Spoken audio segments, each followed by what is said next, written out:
From LinkedIn News, I'm Leah Smart, host of Everyday Better, an award-winning podcast dedicated to personal development. Join me every week for captivating stories and research to find more fulfillment in your work and personal life. Listen to Everyday Better on the LinkedIn Podcast Network, Apple Podcasts, or wherever you get your podcasts. From LinkedIn News, I'm Jessie Hempel, host of the Hello Monday podcast. Start your week with the Hello Monday podcast. We'll navigate career pivots. We'll learn where happiness fits in. Listen to Hello Monday with me, Jessie Hempel, on the LinkedIn Podcast Network or wherever you get your podcasts. I have some incredible news. My second book, How to Have Difficult Conversations About Race, is now the #1 new release in its category on Amazon. I'm so excited for this because we've put a lot of work into it, and this was risky because as a lawyer who's focusing on negotiation and conflict resolution, talking about race seems for many to be outside of the scope of what I usually do. But again, how are we defining negotiation? We define negotiation as any time you're having a conversation and somebody in the conversation wants something. And as the podcast is titled, Negotiate Anything, we can negotiate anything. And in my years of doing all of this work in the professional world, difficult conversations about race is something that comes up over and over and over again in the workplace. And there isn't really a solid resource out there that blends the fundamentals of negotiation and conflict resolution and effective communication with this particular topic. So it's risky. It is risky to venture in this way, but I'm really excited and encouraged by this early result. So this is not just a win for me, this is a win for you too, because you are part of this tribe. And so a quick note about the book. Who did I write this for? I wrote this for the person who is passionate about changing the world and their organizations for the better, the leader who leads a diverse team, and the professional who wants to learn how to overcome the hidden barriers that make it tough to connect with people with a different background. So whether you consider yourself an ally or just want to avoid making a critical mistake when discussing race, this book is for you. And for you as a podcast listener, I'm making a direct request. After 6 years and over 600 episodes of Negotiate Anything, I'm asking for your support in this endeavor to make the world a better place. Our goal of the American Negotiation Institute is to change the world, and this book plays a critical role in making that happen, and we would love to have your support. We have the links in the description of this episode so you can get your copy of How to Have Difficult Conversations About Race.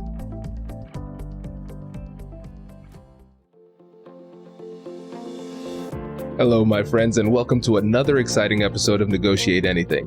This show is produced by the American Negotiation Institute, and with over 5 million downloads and listeners in over 180 countries, listeners just like you have made this the #1 negotiation podcast in the world. Hi, my name is Kwame Christian, and I am the founder and CEO of the American Negotiation Institute. Here at ANI, we believe that the best things in life are on the other side of difficult conversations, and we are passionate about providing you with the best content that will help you to make your difficult conversations easier, both at work and at home. Lastly, I want to remind you that we offer consulting and conduct trainings, both virtually and in person, all around the world. Our focus is in 3 main areas. First, negotiation and conflict resolution. Second, leadership. And lastly, diversity, equity, and inclusion. Check the link in the description below to learn more about how we could work with you and your team. And now, without further ado, let's jump into the interview. Kate, thanks for joining us today. It's great to be here. It is great to have you, my friend. So how about you get us started by telling us a little bit about yourself and what you do? So I'm a salary negotiation coach, and I'm also a compensation consultant. So I've been in corporate compensation for most of my career. I'm also a professional certified coach. And I really love to help people get more of what they want in their salary negotiations. That's fascinating. Okay, so I've never heard of a compensation consultant. So what does that mean? So I help companies from startups to Fortune 100 companies decide how to pay their people. So what I'm focusing on right now is anti-oppressive pay, which is kind of a new field where we're looking at the systemic impacts of oppression and how they impact individual pay and how to remove them. My company just became a certified B Corporation, and so that we make commitments to the community, our employees, society at large, and the environment. And so I'm working with some other B corporations to lessen the oppressive effects on their pay program. So that's super fun for me. That's great, and probably very rewarding too, I'm assuming. Yes. Oh, that's great. Well, fantastic. So today what we're going to do is we're going to talk about the biggest mistakes that people make during their salary negotiation. So the listeners, they're familiar with these types of episodes. We've had a lot of people on talking about salary negotiations, and what we usually do is we tell people what they should do, but today we're going to focus on what they should not do. And so, Kate, how about you set the stage for us when we think about the mistakes, without getting into the specifics? We'll get into that in a little bit, but why is it so important for us to understand what not to do during these conversations? I think it's important because it's such an emotionally charged conversation, and we all want to do our best in this area because it can have implications for us for our entire career. So I really want my clients to do a great job, and knowing where some of the icebergs are really can help. Yeah, absolutely. Absolutely. And I love the Titanic reference, because if you make these mistakes, they could certainly sink your negotiations for sure. No, this is great. And, something else too is that the worst types of mistakes are the ones that you don't even realize that you've made. Because a lot of times these negotiations can fail and you don't know why. And then you go and you make the same mistake again in your next negotiation. Yeah. So awareness is going to be good for you, not only in these specific negotiations that you're having in this moment, but also down the road, so you can course correct and understand what went wrong, so you can do the right thing in the next instance.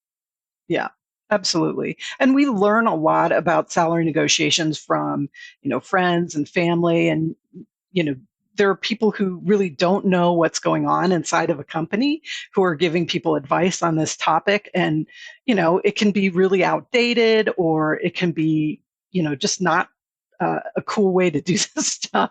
But, I've had a ton of experience on the other side of the table.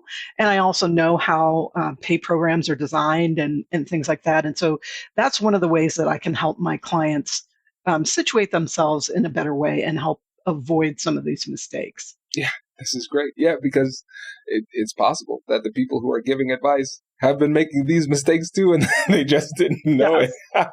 So this is good. So absolutely. Part of our mission here is to end the proliferation of bad ideas. So this is great. Right. So where should we start? What would you say is the number one mistake that you see people make in these conversations about compensation?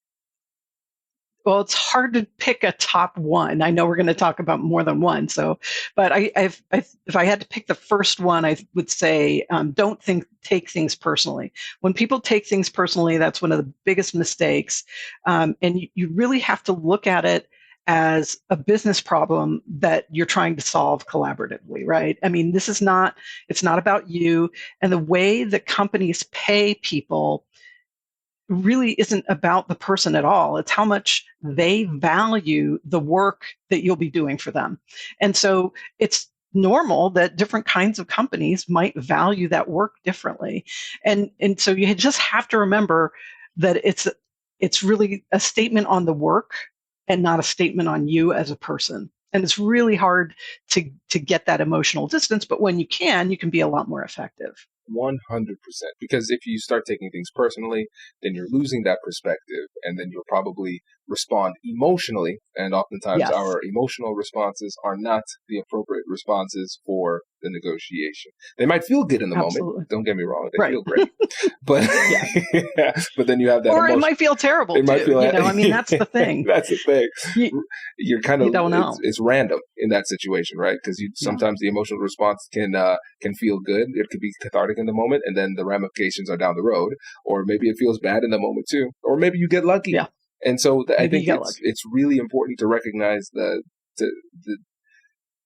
difference between an emotional thought and a rational thought in the moment. Yeah. And so it's easy for us to just say, okay, good, next one. We won't take things personally. On to the next idea. But it's easier said than done, right? Yeah. So what advice do you have for people who say, well, Kate, thank you, but it's hard for me not to take things personally. How do I actually do that? Well, and it is hard for everybody. But if you can really recognize the fact that it's a business problem that you're trying to solve, that's one way. I also advise my clients to think about negotiating on behalf of somebody that they like, but maybe not their super best friend, but somebody that they think is great. So if I were negotiating on behalf of you, um, I would advocate for you, I would be firm, but and I would want a great outcome for you, but it doesn't impact me in quite as personal a way. And I think that's the mindset that if you can get into that, it can be really generative. 100%. And so I think about it, for me as a lawyer, I think about the times when I was representing clients.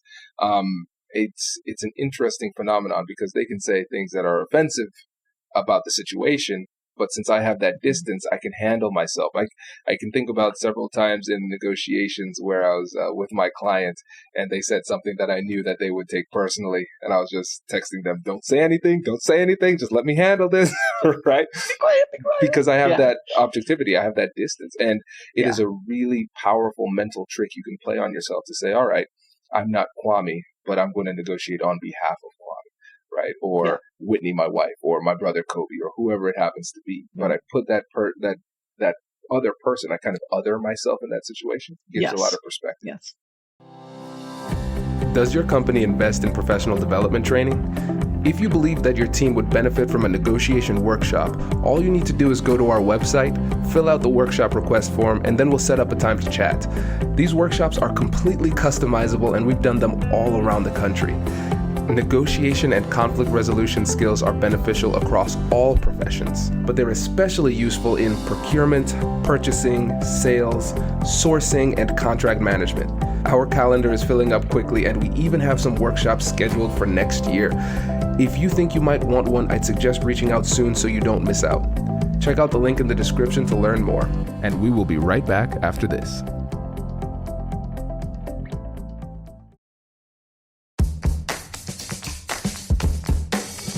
Hey you, I'm Andrew Seaman. Do you want a new job? Or do you want to move forward in your career? Well, you should listen to my weekly show called Get Hired with Andrew Seaman. We talk about it all, and it's waiting for you, yes you, wherever you get your podcasts. Raise the rudders! Raise the sails! Raise the sails! Captain, an unidentified ship is approaching. Over. Roger. Wait, is that an enterprise sales solution? Reach sales professionals, not professional sailors. With LinkedIn ads, you can target the right people by industry, job title, and more. We'll even give you a $100 credit on your next campaign. Get started today at linkedin.com/marketer. Terms and conditions apply. It does. And it's going to feel better to you too when you can get that emotional distance because you become less reactive. And it kind of builds on itself. Once you start getting a little bit of success with this, then all of a sudden, you're going to calm down a little bit and you're going to be less emotional and have less emotional reaction. So it's kind of a virtuous cycle. Absolutely. And Kate, one of the things that I've done in the past in negotiations to get a little bit more emotional stability in the moment is take some time, finding the ability to pause. And so for people that are having these conversations, sometimes it feels like it can happen so fast and you don't have time to respond, those type of things. What advice do you have for people as it relates to finding ways to slow down so you can find that stability and respond appropriately?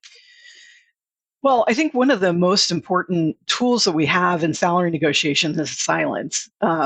So, I recommend that when you make your requests, make a request and then be quiet. Don't try to jump in and fill that space, because we're kind of socialized to do that. It's like, oh, silence is bad. Silence is not bad. And you're not trying to trick the other person, but you want to give them a moment to process what you've just asked for and really allow them the opportunity to respond. If we just jump right in, oh, well, if you can't do that, that's okay. That's one of the things that we commonly do in these situations. But silence can really help in giving you space. And just like in interview kind of situations, people don't expect you to be, boom, boom, talking over each other and rapid fire kind of sitcom, deal. That's not normal. And so taking a moment, being deliberate, if you need some time, ask for time. All of those things are absolutely okay to do in salary negotiations. Absolutely. Absolutely. I tell you, one of the things I like to keep in mind is you're going to make more mistakes by going too fast than by going too slow in these difficult conversations. The other thing is you can't put the toothpaste back in the tube. Once you say certain things, you can't pull it back, right? Yeah. Yeah, it's true. Although, sometimes I have clients who are asked at the beginning of the process what their salary range is that they're expecting, and then they give a number, and then they get to the end of the process and they're like, oh man, for what they're asking me to do, that's not enough. Or they see the package and the bonus percentage is less than what they're getting now, and they, the number makes sense just in its own thing, but it doesn't make sense in perspective to the entire package. And so that tends to be something that people are like, well, I can't put the toothpaste back into the tube. But one thing that you can do is if you get into that situation and you're at the end and hey, the numbers that I gave you don't feel right anymore, you can just be open and honest and say, hey, based on what the company's expecting of this role, I need to revise my expectations higher. Or, I'm noticing that these elements are not included in the package, and my going in assumption was that they would have been, and since they're not, I'm going to need to ask for a higher base pay. So, yes, you can't unsay stuff, but you can mitigate a little bit. Yeah, you can always recover. And I think this is a really good point that you made here. Really important point, because a lot of people will avoid having the conversation entirely because they're so afraid of making a mistake that they say, you know what, the best way for me to not make a mistake is by just not having the conversation, which is the biggest mistake that you could make. Yeah, and it totally is. And one of the things that we know from research is that most people who are in salary negotiations and make a request get something. Now, they may not get every single thing that they asked for. They may not get as much as they were hoping for, but the number's like 80%. And so why not? Why not ask? I mean, if you don't ask, you're certainly not going to get anything. But if you do ask, you might get something. And something is better than nothing. Exactly. In this case, I feel. Exactly. And one of the things that you brought up, let's flow into this one, is how do you handle it when they ask for your compensation requirements or what you hope to make or what you made at your last job, those type of things? I want to get your thoughts on how to handle that. And I think before you say exactly what to do, if you could kind of set the stage and tell what's at stake in this very moment, I think that would be a great way to start. Yeah. Well, what's fascinating is that more and more states and local governments are prohibiting the salary history question, which I think is really good because what we know is that it advantages people who have had advantages in the system, and it disadvantages people who have had disadvantages in the system. So it tends to perpetuate some of the things, the inequalities around pay. So don't tell people what your salary history is, unless it was like gigantic and you're trying to match it at the new one. I don't know. I still wouldn't say what your salary history is unless you can not avoid it. But what I do like to have people do is kind of shift that, even if it's not illegal to ask in your state. Just say, hey, I'd love to share with you my expectations. And one of the ways that you can do that is by basing it in research, which you need to do. You need to go out. There's tons of sources on the web. Just put in a search engine, project management salaries, and salary.com has great information. Glassdoor has information about the company that you're going to be interviewing with. There's just tons and tons of places that you can get good salary information. And, sorting through all of that stuff is probably another podcast, but once you get it, base your ask on what you're seeing. So the way that I encourage people to ask is, my research shows that jobs like these make between X and Y in the marketplace. And based on my awesome experience, or whatever you want to say, but based on my thing, I'm targeting the higher end of that range. How close can we get? Right? And I could break that down for you if you want, but the whole thing is designed to help people really understand, A, you've done your research. B, you've got a range, so you're giving them a number of different ways to be successful with you in the negotiation. You're giving them a target. You're targeting that higher end. So that's where you're anchoring them, is to the higher end of that. And then the last piece is, how close can we get? Again, this is a collaborative approach, which is something that I really recommend, because I think a big mistake people have is treating salary negotiation like a cage match, which it's super not. Yeah, this is great. And one of the things that I like about your approach there, Kate, is the fact that you've given people something to actually say. Because I think that's one of people's fears. They say, well, what if they ask me that question? What do I do? Just say no? That's weird. Like, how do I respond? But you've actually given a response that's reasonable and strategically sound in the negotiation as well. Yeah. But, some people just can't, they get like super vomity about it. They just can't deal, right?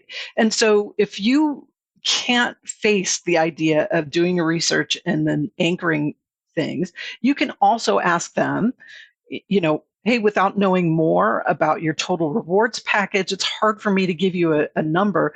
Could you share the hiring range with me? And a lot of places will.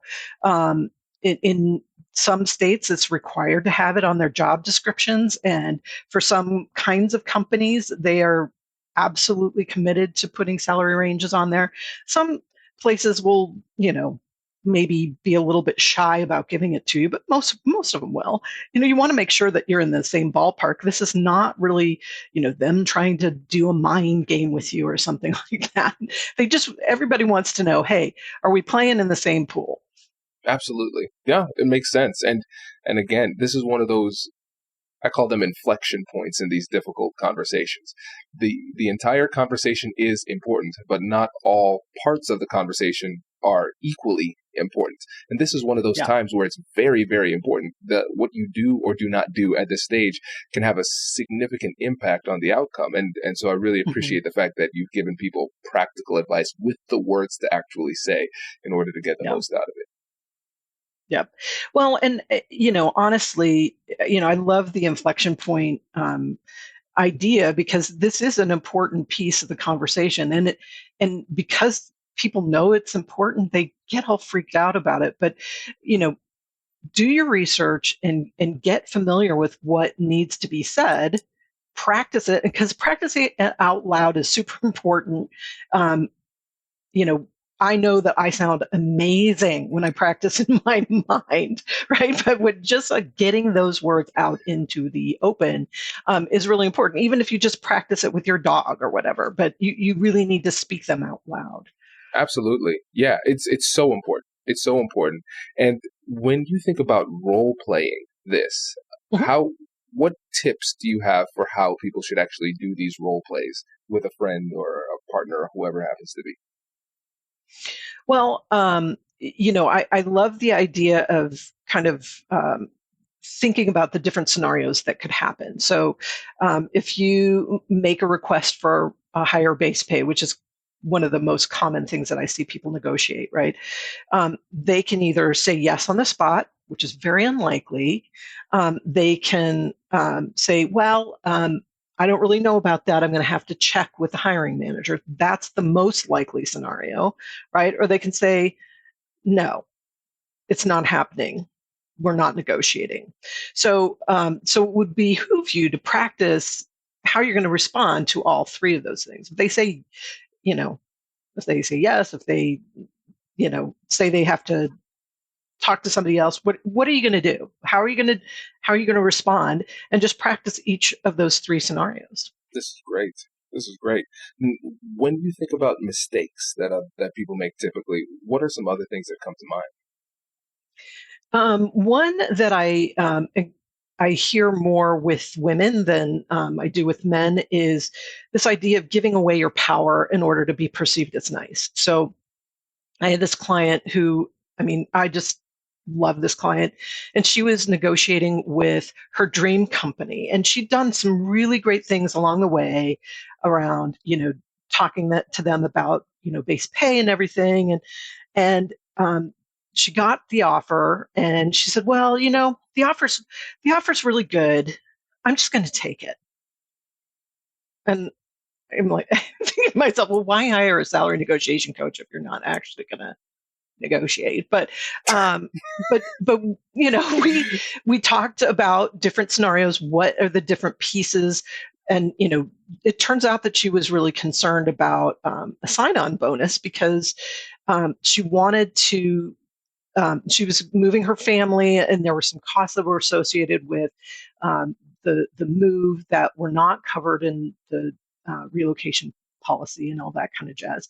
So she decided she was going to focus on base pay, and wasn't really confident she was going to get anything, but then also on that signing bonus. And so she talked to them and asked for the base pay, and they said, geez, we can't move any more than we've moved already. But with sign-on bonus, they were willing to move that very significantly in multiple five figures for her. And so she wound up, I think it was quadrupling her sign-on bonus. And she would have just left that on the table had she not asked. And so, again, she wanted them to think that she was nice, which is great. And one of the things that you are doing in the course of your salary negotiations is you're showing them what kind of an employee, what kind of a leader you are. So the way that you conduct yourself in these negotiations is going to have an impact on how you're perceived in the organization. And if you just give up all of your negotiation power and don't ask for anything, or if you're really difficult and try to negotiate 27 things, which, spoiler alert, don't do that. They're going to look at that and go, this is the kind of person that we're hiring. And if you're professional, collaborative, you're looking at this a bit impersonally, you're really going to make a big impression on the people that you're negotiating with. And trust me, HR people do talk. They talk to the hiring managers. They let them know when they've seen something particularly impressive or conversely, not so awesome. Right. No, it makes a lot of sense. And again, this is one of those things where we say, all right, cool, Kate, I'm going to do that. I'm going to ask. But then the negotiation comes, but I'm terrified and I don't do it. So this is one of those things where it's another emotional barrier. And so what advice do you have for people when it comes to overcoming that fear of asking for what they want in this particular negotiation?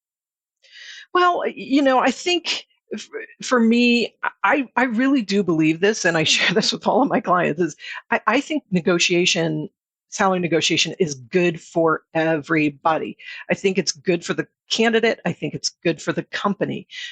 Because when a candidate comes in and does a salary negotiation with the research, with the practice, and feels really comfortable about asking for things, they feel like, they have to know what the package is. They have to really understand the package to do a good negotiation, right?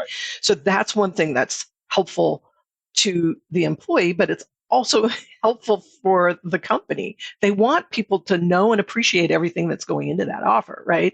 So, and when people step in to negotiations and have a sense of confidence that they have represented themselves well, that also is a great way to enter a company. Now, again, you're not always going to get them. You're not always going to get exactly what you want, and that's okay. But if you've advocated for yourself, you're going to feel fundamentally different about that offer and opportunity than you would if you just said, I'm just going to take what they're giving me. Exactly. No, I agree. And I see we're coming up on time here, so I want to give you one more. What is the last mistake that you want to discuss today that people make in the salary negotiations? I think the last one would be don't accept an offer on the spot. I think that's something that people want to do.